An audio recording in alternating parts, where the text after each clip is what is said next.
가면서 읽겠습니다. 라반이 야곱에게 이르되 네가 비록 내 생질이나 어찌 그저 내 일을 하겠느냐.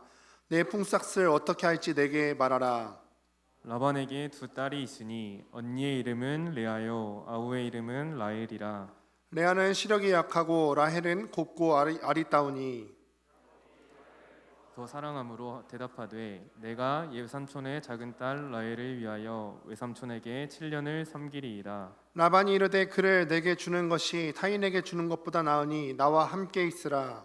야곱이 라헬을 위하여 7년 동안 라반을 섬겼으나 그를 사랑하는 까닭에 7년을 며칠같이 여겼더라. 야곱이 라반에게 이르되 내 기한이 찼으니 내 아내를 내게 주소서. 내가 그에게 들어가겠나이다.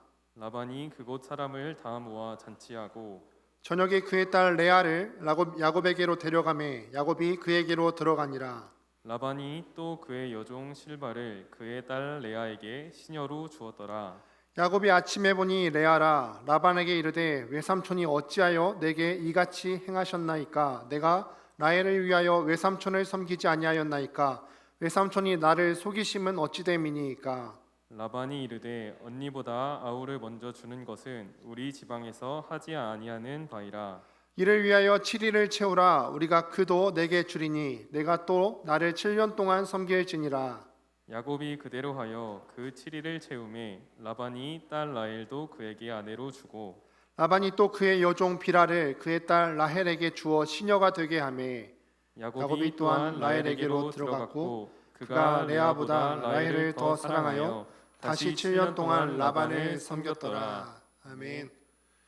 오늘은 정금같이 단련시키시는 하나님이라는 제목으로 함께 하나님 말씀 보도록 하겠습니다. 본문과 관계해서 제가 여러분들께 책 한 권 제목을 소개해 드릴 텐데요. 여러분들이 보실 때 제목을 듣고 상당히 좀 불편함을 느끼실 수도 있을 것 같아요. 그래도 이 내용을 보다 보면은 제목은 좀 거북하더라도 고개를 끄덕일 만한 내용들이 참 많이 있습니다. 어떤 제목이냐면 또라이들을 길들이는 대화의 기술이라는 책이에요. 또라이들을 길들이는 대화의 기술. 그러니까 이거는 여러분들이 이런 마음으로 보시면 안 될 것 같아요. 나는 여기에 해당은 안 되겠지라는 마음으로 보시면 안 될 것 같은데 함께 잠깐 내용을 보도록 하시겠습니다. 네, 책 PPT가 화면이 없을까요? 제가 한번 읽어보겠습니다. 여러분이 지구상 최초로 완벽하게 제정신인 사람이 아닌 이상 항상 자신만의 또라이 기질을 갖고 다닌다. 그러니까 다 또라이라는 거예요. 다른 사람의 또라이 기질을 성공적으로 제압하려면 나 자신의 또라이 기질부터 해결해야 한다. 이런 성찰을 편안하게 할 수 있는 사람은 없다. 어쩌면 지금 이 순간에도 이번 장은 그냥 건너뛰고 남의 또라이 기질로 직행하고 싶은 충동이 강하게 있는 사람도 있을 것이다. 여러분 어떠세요? 이 내용을 들었을 때 좀 불편한 마음이 있으십니까? 아니면은 내가 좀 인정할 수 있겠다라는 마음이 있으십니까? 나는 내가 또라이인 것을 인정할 수 있으십니까? 지난주에 우리가 끝나고 뭐한 일을 했는데 인간빙고할 때 내가 또라이라고 생각하는 사람 나와라고 했더니 한 자매가 용감하게 뛰어나갔어요. 그러면서 또라이라고 생각하는 이유를 설명하랬더니 이해랑 자매의 친구이기 때문에 자기가 또라이라고 그렇게 얘기를 했어요. 그러니까 그 자매도 또라이고 같이 나온 자매도 또라이라는 그런, 본인이 그렇게 나갔으니까 제가 할 수 있는 말이죠, 그렇죠?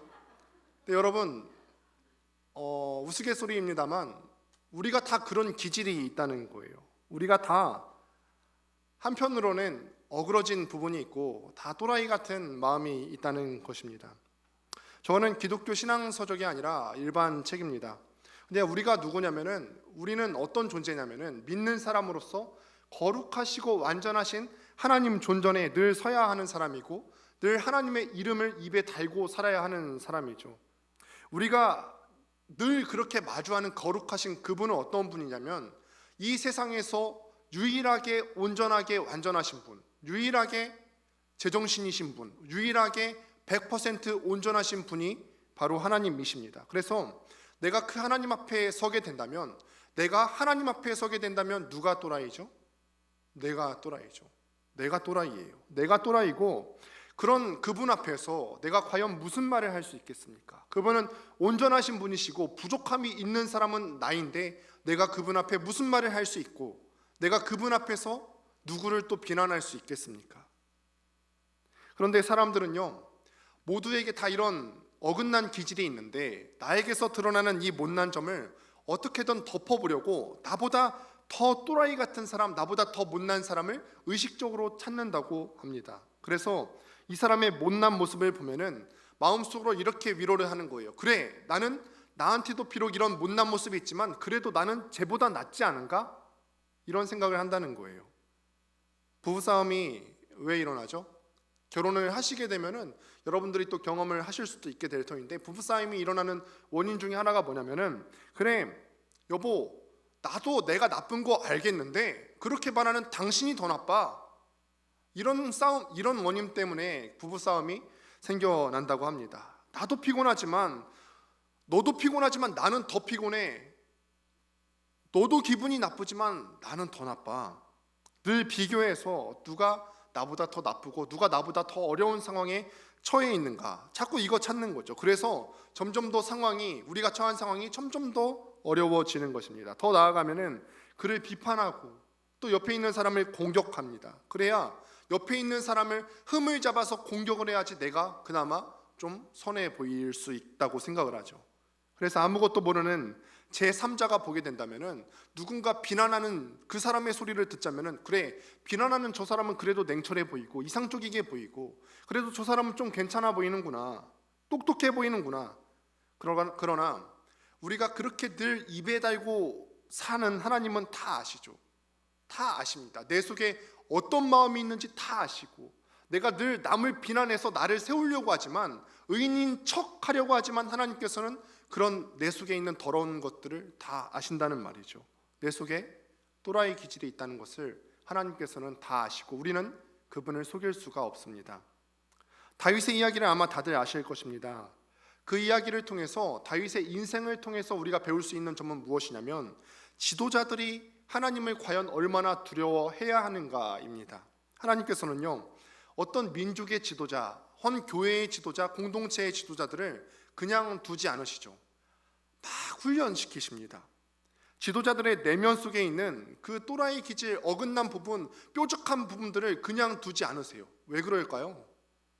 그 지도자는 다른 어떤 모임의 지도자가 아니라 주님께서 피 흘려 값주고 사신 그 공동체 교회의 지도자이기 때문에, 그 지도자들 속에 있는 독특한 이 또라이 기질들이 교회를 어렵게 하지 않기 위해서, 그 지도자들 마음 가운데 있는 뾰족한 부분들이 교회를 상처 주지 않기 위해서 계속해서 연단을 시키시는 것입니다. 그래서 지도자들이 당하는 연단은 더 힘이 들고 어렵습니다. 그거를 받지 않으려고, 내가 이 고난이 어려우니까 받지 않고 피해야겠다, 피하려 한다거나, 혹은 나는 훈련받을 만큼 잘못한 게 없는데 라고 생각한다거나, 그런 사람들은요, 더 이상 그 사역의 자리에 설 수가 없습니다.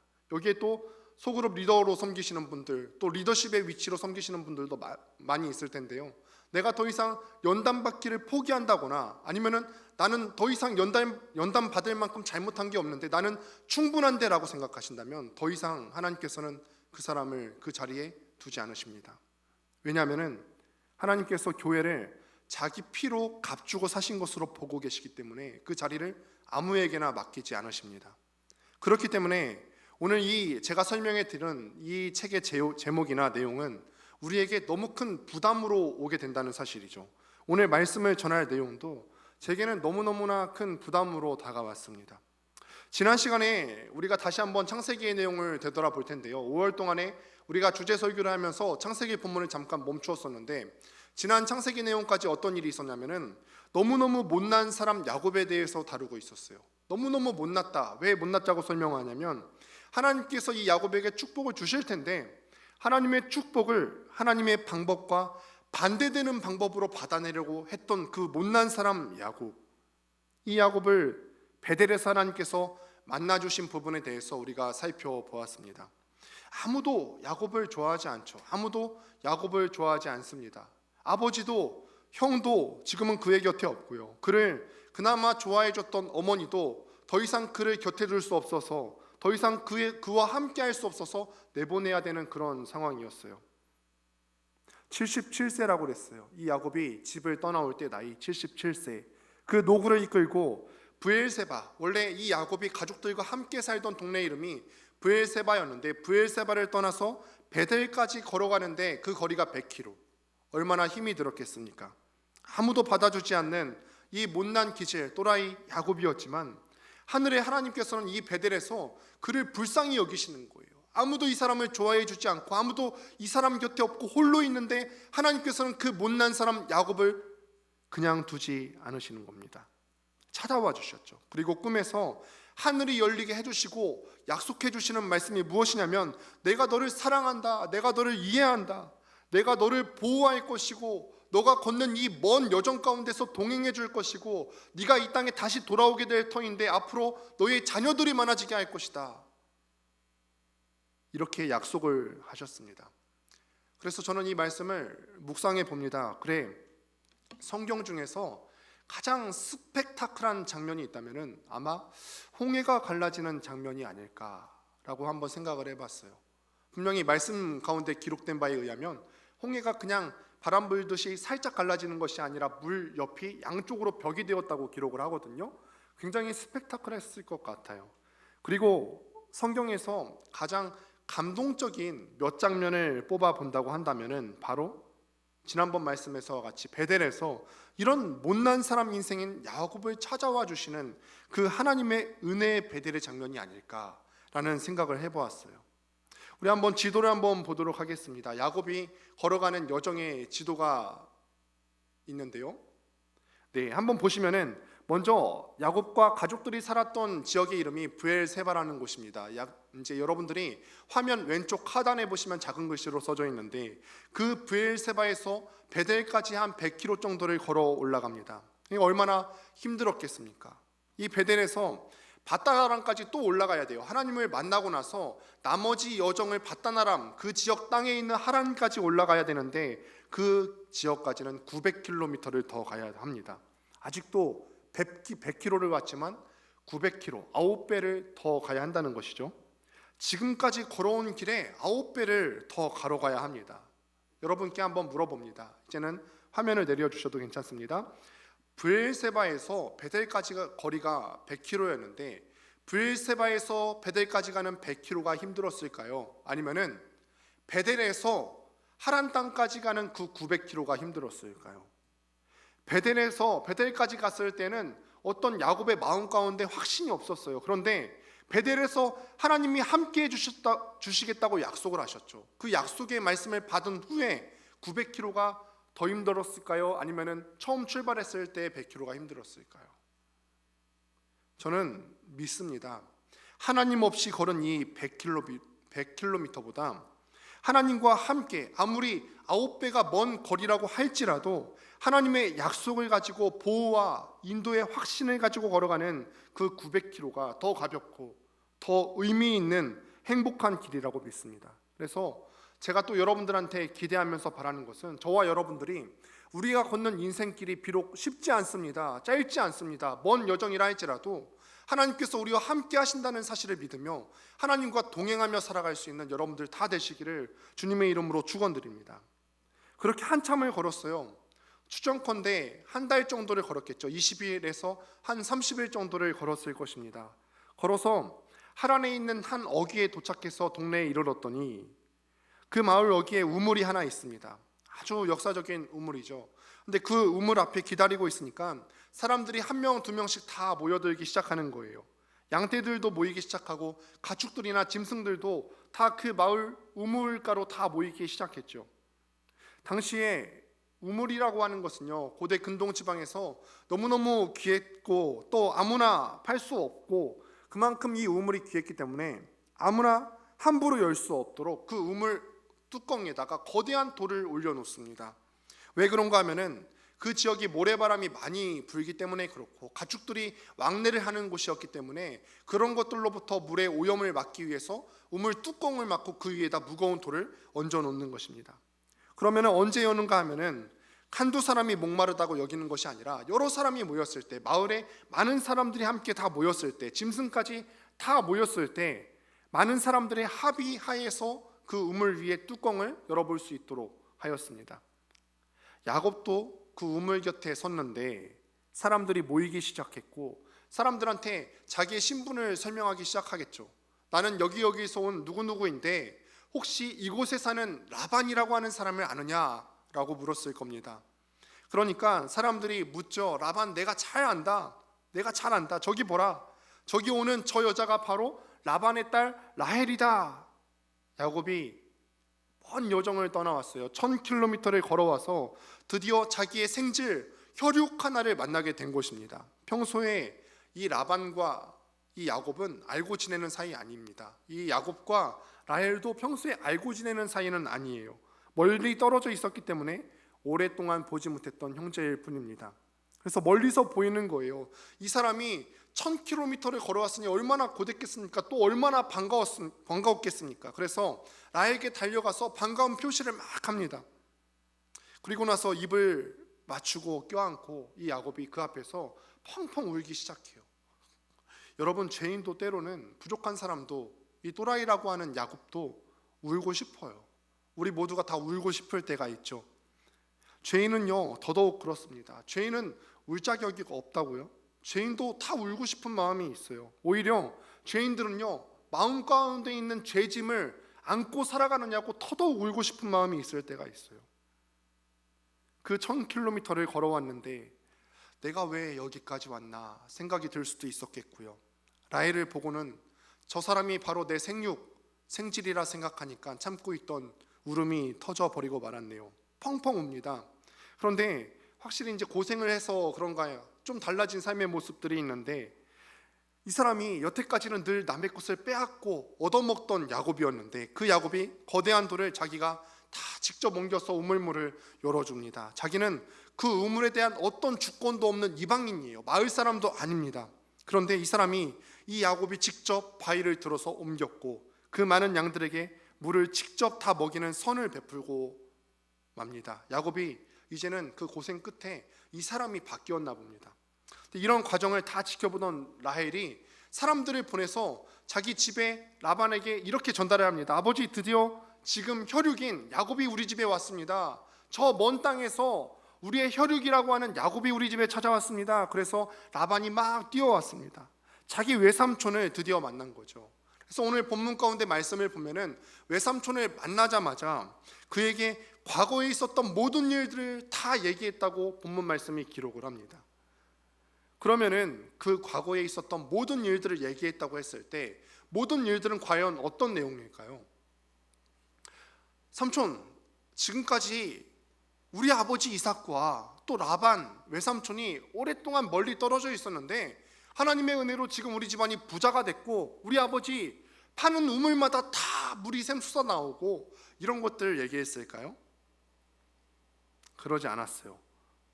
내가 지금 왜 부잣집 아들이었는데 그 부잣집 아들 노릇을 그만두고 여기까지 와야 되는지 설명하지 않았겠습니까? 이런 과정을 거쳐서 내가 형과 아버지를 속여서 어쩔 수 없이 그 집에서 나와서 외삼촌 라반의 집에 여기까지 왔어야 했습니다. 이런 설명들을 했어야 되지 않았겠습니까? 저를 먹여주시고 저를 재워주십시오. 이렇게 부탁을 하는 거예요. 외삼촌에게 부탁하는 이 야곱의 나이가 77세. 인생을 살다가 77에 누군가에게 짐이 되어야 한다는 이 야곱의 마음을 생각해 보면은 그 야곱의 마음도 그렇게 편치는 않았을 것 같아요. 마음의 무게가 얼마나 아프고 또 힘들었겠어요. 그런데 이 설명을 다 들은 라반이 불쌍했나 봅니다. 이는 내 혈육이로다 라고 얘기하죠. 야곱이 외삼촌에게 자기에게 있었던 모든 일들을 다 설명하고 나니까 라반이 이를 받아줘요. 이는 내 혈육이로다. 이제 그 또라이 같은 야곱을 혈육으로 받아줬어요. 그러니까 먼 길까지 와서 의지할 사람이 없었는데 외삼촌이 나를 받아줬으니까 이제는 인생이 좀 편해질까요?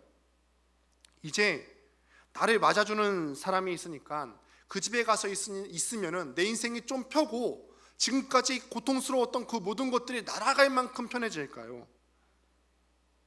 한 달여 지나는데 보고 있으니까 이 야곱이 그래도 일을 곧잘 했나 봅니다. 라반이 이 야곱에게 그에게 말합니다. 아무리 네가 내 식구고 우리한테 손님으로 온 사람이지만 그냥 일을 시킬 수는 없을 것 같아. 나한테 한번 네 품삯을 정해서 나한테 말해봐라 라고 이렇게 요청을 합니다. 어떻게 해주면 좋겠니? 이렇게 물었어요.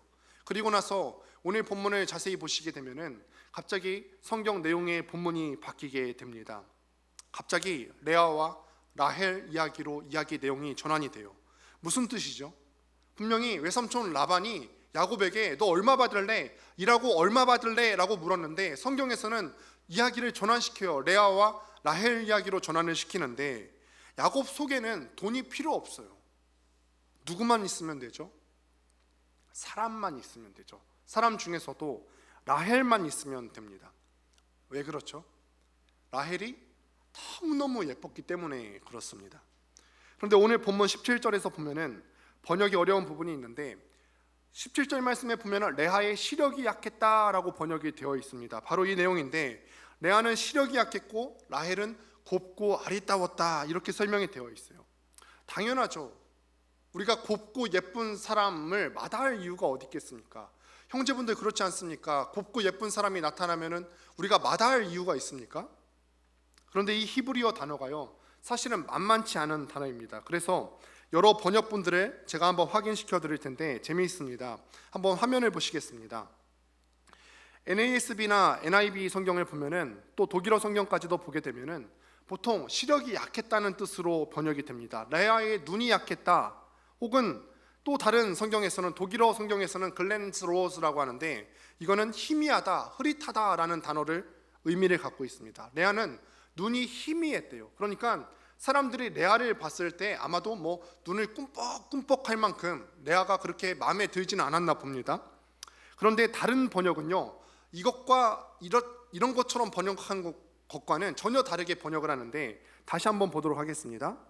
NLT 버전과 NJB 그리고 공동 번역에서는요 레아가 예쁜 눈을 가졌다 혹은 레아는 사랑스러운 눈을 가졌다 또 레아는 눈매가 부드러웠다 또 다른 번역에서는 레아의 눈매가 처져 있었다 이렇게 번역하는 번역본도 있습니다. 그러니까 무슨 뜻이냐면은 어떤 영어 성경에서는 레아의 눈이 희미하다 약하다 이렇게 얘기하고 어떤 성경은 눈매가 부드럽고 예쁘고 사랑스러웠다고 합니다. 그러면 이 번역본들이 두 가지 종류로 갈리게 되는데 뭐가 맞을까요? 근데 여기에 사용된 히브리어 동사가 라크라고 하는 동사인데 이 라크라고 하는 단어는 원래는 굉장히 긍정적일 때 사용하는 동사예요. 그러니까 긍정적일 때 사용하는 동사로 우리가 영어 해석을 하자면은 아마 눈이 참 예쁜 사람이었다라고 번역을 할 수 있겠죠. 레아는 눈이 예쁜 사람이었다. 그런데 레아의 문제는요 다른 데에 있습니다. 내가 어쩔 수 없는 다른 데에 레아의 문제가 있어요. 레아의 눈이 아무리 부드러워도 저는 사실 이 정도만 돼도 충분하거든요. 제 이상형 중에 여러 가지 포인트 중에 하나가 눈이 참 예쁜 사람이었어요. 저는 눈만 예쁘도 참 만족스럽거든요. 그만하면 됐잖아요. 근데 보통 사람들 중에는 아마 저와 똑같은 생각을 하는 분들도 계실 거예요. 눈이 예쁜 사람이 이상형인 분들이 계실 거예요. 그런데 야곱은 이상형이 다른 거죠. 문제가 있습니다. 그 문제를 한번 또 한번 해보도록 하겠습니다. NASB와 NIV에 대해서 이제는 레아가 아니라 라헬의 용모에 대해서 설명을 하는데 라헬은 그냥 다 예뻤대요. 레아는 눈만 예뻤는데 라헬은 페이스와 용모가 다 아름다웠대요. 이거를 한 문장으로 줄이면은 이런 거예요. 레아는 예뻤고 라헬은 진짜 예뻤다입니다. 진짜 이런 뜻입니다. 그러면은 여기 계신 남성분들께 또 한 번 묻죠. 예쁜 여자도 있고 진짜 너무너무 신기해 있는 자매가 있어요. 누구랑 사실래요? 불어서 뭐 하겠습니까? 예쁜 여자도 좋지만 극단적으로 예쁜 여자, 완전 조각 같은 미인을 데려오고 싶죠. 그러니까 라반이 물어보는 거죠. 품삯을 어떻게 할래? 말해봐. 외삼촌이 말하니까 이 야곱이 하는 말이 삼촌 저 다른 거 필요 없고요. 제가 외삼촌을 위해서 7년 동안 보수 없이 일을 할 테니까 라헬을 주십시오. 라헬 주면 저 됩니다. 지금 이 말을 할 때가 야곱이 몇 살이라고요? 77세. 그럼 7년 후면은 84세. 내가 84세가 될 때까지 기다리고 무보수로 일할 테니까 저 극단적으로 예쁜 여자 라헬을 나한테 주십시오. 그런데 냉정하게 성경을 읽어보면은 여러분들이 또한 앞으로 보시게 되겠지만 라헬은 긍정적인 게 사실 하나도 없는 사람입니다. 이 성경을 읽다 보면은 온갖 질투의 마음들이 라헬에게서 다 우러나오죠. 또 심지어 자기 남편이 아버지 집을 떠나서 나올 때 아버지가 섬기던 그 우상 드라빔을 몰래 숨겨서 나오기도 했던 사람입니다. 그리고 없다고 거짓말로 둘러댔던 사람이었죠. 라헬 인생에 있어서 정말 그 믿음의 조상이었던 요셉을 낳은 것 외에는 특이하게 기술할 것이 없었던 사람이 바로 라헬이에요. 그러니 정리하면은 야곱은 외모에 흠뻑 빠진 거죠. 극도로 예쁘니까 야곱이 거기에 빠진 것입니다. 혹시 지금 커플이 앉아 계시다면은, 혹시 결혼하신 분들이 있다면 한번 여성분들 한번 바라보십시오. 짝꿍을 한번 보실까요? 또 싱글이신 분들은 한번 상상 찬스를 한번 써보도록 하겠습니다. 이 여자는 내가 7년 동안 무보수로 일하고 데려올 만한 여자다. 7년 동안 연봉이 없는 거예요. 그럴 수 있으니까 여러분 연애 원하시죠? 싱글이신 분들. 네, 연애할 사람을 하나님께서 주시겠다고 한번 해봅시다. 그런데 7년 동안 연봉 없이 무보수로 일해야 돼요. 하실 수 있겠습니까? 좀 어렵겠죠. 그러니까 오늘 본문에 아멘이 나왔는데요. 네, 오늘 본문에 보니까 야곱이 지금 그걸 제안한 것입니다. 7년 동안 기다리며 수고한 것을 마치 며칠같이 여겼더라라고 야곱이 얘기합니다. 야곱이 로맨티스트였던 거죠. 7년의 그 엄청난 연봉, 그것과 진짜 예쁜 여자랑 확 바꾼 거죠. 근데 제가 이 본문을 보면서 또 생각했어요. 저는 이미 끝났는데 제 아들들이 남아있지 않습니까? 제 아들들이 어느 날 성년이 되어서 저한테 이렇게 나타난다면, 아빠, 저는 저 자매한테 미쳤어요. 7년 동안 저는 돈 못 벌어요. 저 여자만 따라다닐 거예요.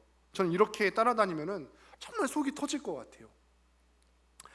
7년이 지나갑니다. 며칠같이 여기면서 일을 했겠죠. 한 번도 사랑해 본 적이 없고 그저 야곱은 남의 것 뺏고 싶었던 그런 사람인데, 이 야곱의 인생 가운데 마음의 변화가 일어나게 되었어요. 다 죽어도 가져오고 싶은 그 하나가 있었던 거죠. 그렇게 수고하고 7년이 다 됐습니다. 얼마나 기뻤겠습니까? 삼촌한테 가서 얘기합니다. 삼촌, 드디어 약속한 그 기한이 다 됐으니까 약속했던 라헬 저한테 주십시오. 아내로 주십시오. 그래서 라반이 잔치를 열어주죠. 그리고 그날 밤에 신혼 첫날 밤을 보내고 그 다음날 아침에 일어났더니 큰일 났어요.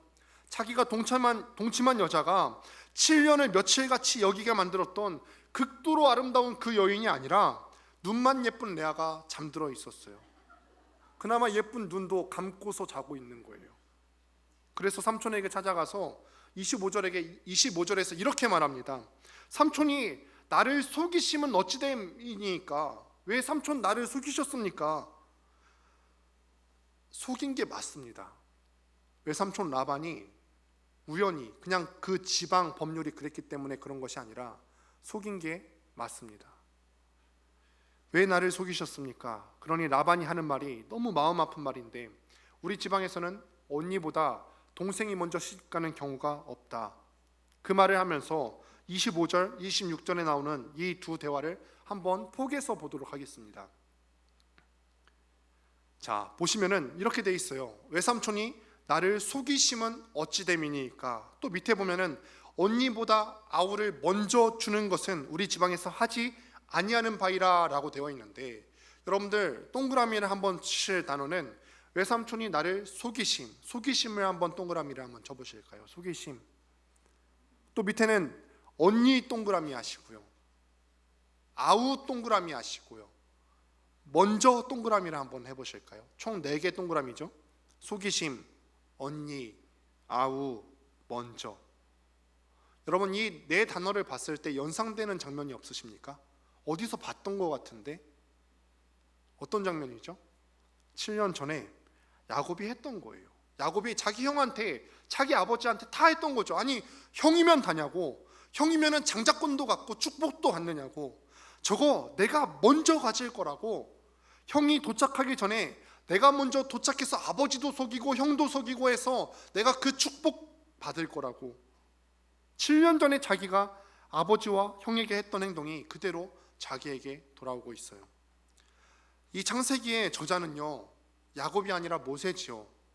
성경은요, 이 성경을 기록할 때 단어 하나하나를 허투루 쓰는 법이 없습니다.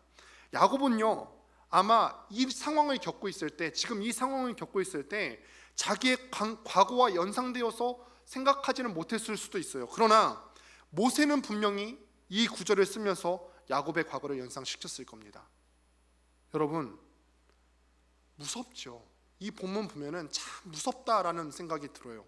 저는 그래서 하나님이 참 무서워요. 베델에서 하나님 만난 경험, 드디어 하나님께서 야곱을 만나시고 너와 함께 해주시겠다, 그 약속의 말씀을 들을 때 참 좋았어요. 하나님 만났을 때 참 좋았어요. 그런데 하나님께서 내 과거를 다 기억하시고 내가 7년 전에 한 일, 그거를 그대로 저한테 갚으실까 봐 그게 바로 저에게 두렵다는 얘기죠.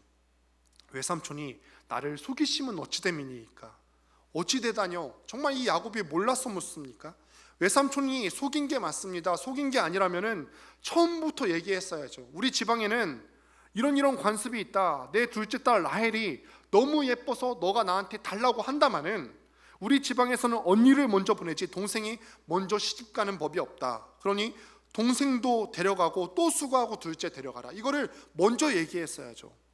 그런데 말 안 하고 신혼 첫날 밤에 들여보낸 거죠. 왜 그랬을까? 그렇게 생각해봐요. 성경이 이 부분에 대해서, 라반의 마음에 대해서 정확히 기술하지 않고 있습니다만은, 조카가 불쌍한 마음이 크겠습니까? 아니면은 시집가지 못하고 있는 큰딸 레아를 바라보는 슬픔이 더 크겠습니까? 조카가 아무리 아픈들, 아무리 조카가 불쌍하게 여겨진들 내 딸이 고생하는 것보다 더 심하겠습니까? 큰딸이 노처녀로 늙어가는 거 못 보겠는 그런 마음도 있었을 수 있을 것 같습니다.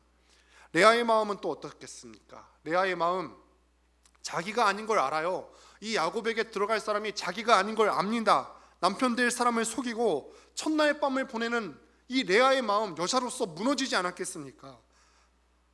왜 야곱이 첫날 밤이 되기까지 몰랐을까요? 그 다음 날이 되기까지 몰랐을까? 이유는 단순합니다. 그 지역 사람들은 그 신혼 첫 7일을 보내는 가운데에서는 신부가 얼굴을 가리게 되어 있어요. 자기의 정조를 상징하는 것입니다. 하루 종일 잔치했기 때문에 야곱은 아마 당시의 문화를 따라서 실컷 마시고 만취해 있는 상태였을 겁니다.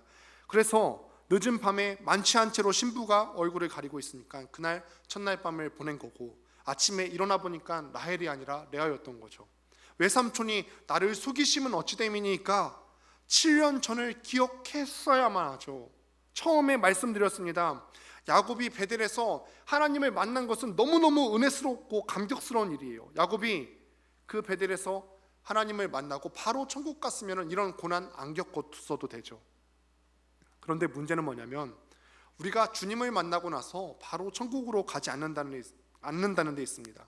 더구나 야곱에게 약속을 해주시잖아요. 그 약속이 뭐냐면, 하나님의 약속은 뭐냐면 너와 너의 후손이 복의 근원이 되게 해주시겠다는 거예요. 그러니까 민족의 지도자로 세워주시겠다는 거예요. 앞으로 12지파의 지도자로 세워주시겠다는 것입니다. 지도자가 될 사람들은요, 리더십의 위치에 설 사람들은 하나님 한 번 만난 것으로 충분하지 않습니다. 이건 시작입니다. 거룩하신 분, 이 세상 가운데서 온전히 완전하신 분, 그분 앞에 서서 그분의 일을 해야 될 사람이기 때문에 그 축복을 온전히 자기의 것으로 받기 위해서는 탈탈 털려야만 하는 거죠.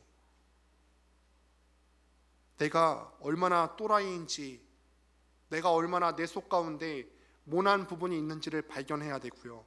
거룩하신 분, 내가 그 거룩하신 하나님의 일을 하는 사람이라는 그 이름을 얻을 수 있도록 훈련되려면은 이런 시련과 연단을 겪어야만 한다는 것입니다.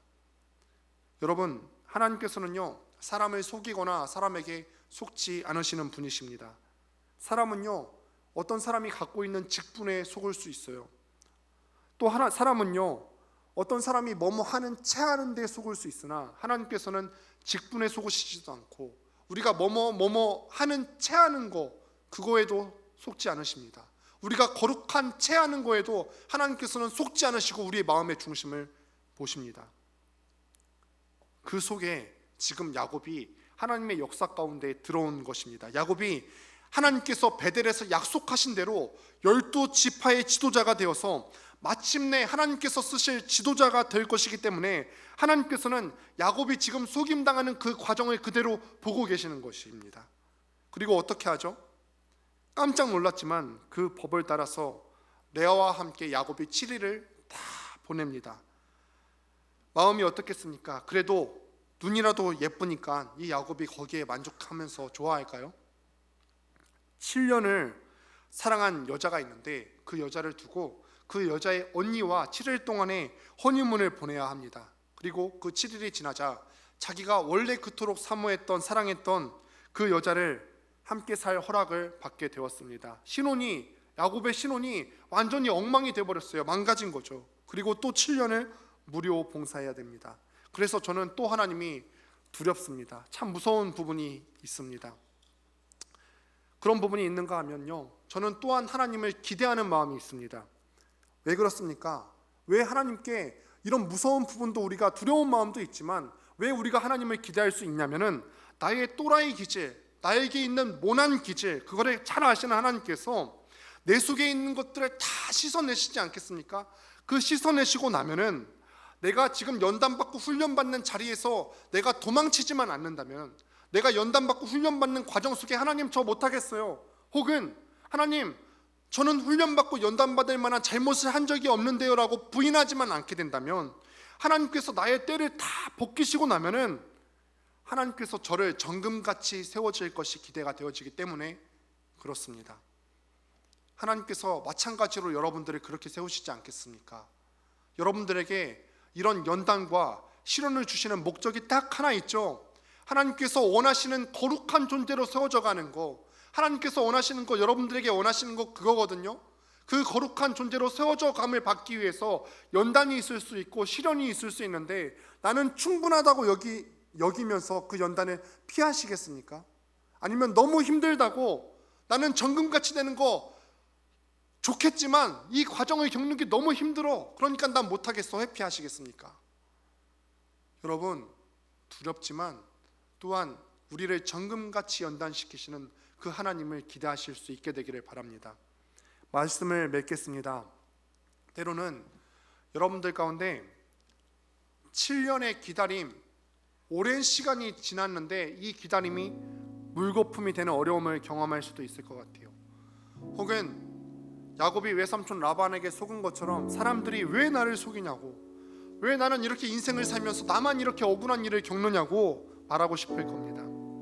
그거는 하나님께서요, 나를 너무너무 잘 아시고 나를 너무너무 사랑하셔서 나를 다 깎아내시고 정금같이 만드시고, 하루를 살아도 주를 위해서 살고 100년을 살아도 주를 위해서 살고, 그렇게 우리 존재를 거룩하게 빚어져 나아가는 과정이기 때문에 그렇습니다.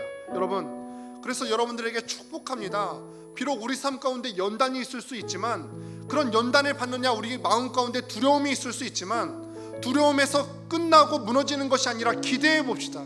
이 과정 가운데 나를 단련시키시고 나를 정금같이 연단시키신 하나님을 기대하면서 우리 다 같이 일어나서 함께 찬양하며 나아가도록 하겠습니다.